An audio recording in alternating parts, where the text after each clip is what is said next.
eventually ends up all the outlines sitting on the bias of the fabric. And that's all you need to know in this process. And then we can start the sewing part.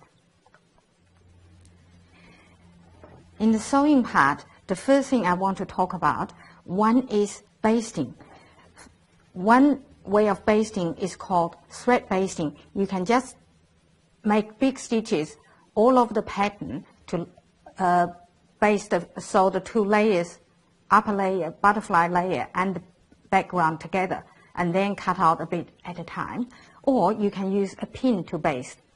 Use a pin to baste.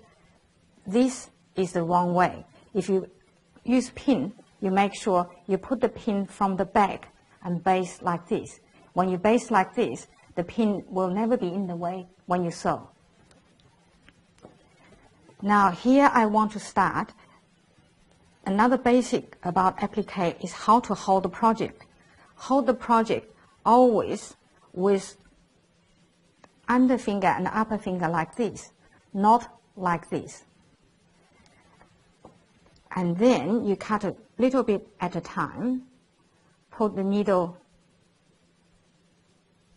in, and the next thing I want to show you, I will sew on this with a larger piece, which is easier to show. First, to fold, poke the needle tip into the seams, and then lift your upper thumb up, make the needle turn the seams, and then thumb press down before you take the needle out. And this is the most efficient way of folding seams. Now you start. And always hold the seams. To have the best control is always to hold seams with the non-sewing hand, the thumb riding on the lines. And this way, you can't make your stitch too big. The thumb controls the size of stitch.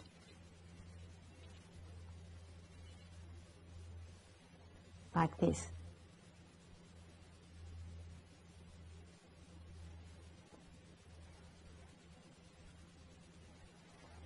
And then after you sew a few sections, poke your needle tip into the seam and then fold like this. And then thumb over,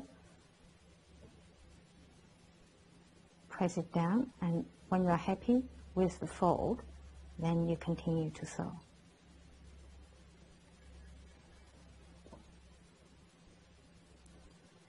And now,